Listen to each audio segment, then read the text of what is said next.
Kikosi cha 12 cha ulinzi amani kutoka nchini Tanzania chini ya mwamvuli wa MONUSCO kimetoa huduma ya afya bure kwa wananchi wa kata Nzuma katika mji wa Beni ndani ya nchi ya Jamhuri ya Kidemokrasia ya Kongo. Huduma hiyo imetolewa ikiwa ni azma ya utekelezaji wa baadhi ya maombi yaliyotolewa na viongozi wa wananchi katika mkutano wa urafiki uliofanyika mwanzoni mwa mwaka huu.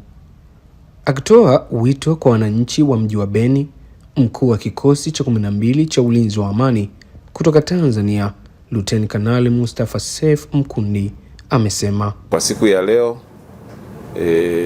tumeona tutembelee kijiji hiki cha Nzuma, kata hii ya Nzuma, ambapo tumekutana na viongozi pamoja na wananchi mbalimbali kwa ajili ya huduma ya kimatibabu ili kuweza kuwasaidia kwa wale ambao wana matatizo ya kiafya.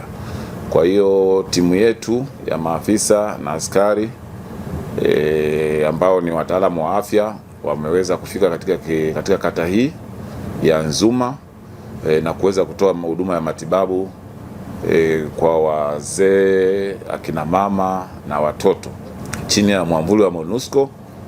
Basi tutaweza kuyatembelea maeneo mbalimbali na kuweza kutoa huduma zile ambazo tutakuwa kwa wakati huo tunaweza kuzifanya. Kwa upande wake, chifu wa kata Nzuma pamoja na wananchi wamewapongeza walinda amani hao kwa kujali afya za wananchi katika kata hiyo. Mama wanakuja sana, wa baba na watoto, kwani ni wale ndio wanakumbwa sana na magonjwa, na wengi sana ndani ya kuzeeka wanakuwa na hawana tena nguvu ya kupata hata pesa ya kwenda kwenye matibabu.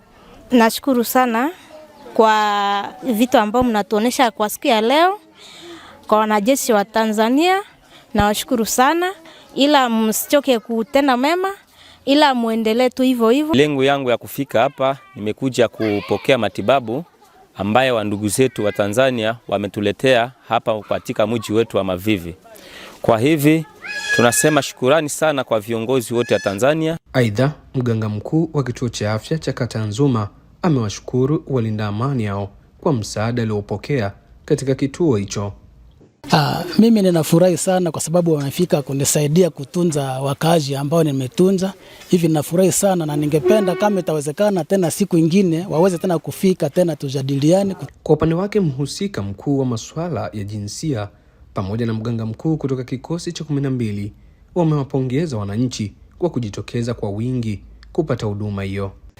Nimefurahi kuwaona wamama wenye changamoto mbalimbali ambao wamepata huduma, watoto pia wamepata huduma, wazee. Zoezi hili sio mwanzo wala mwisho, ni mwendelezo.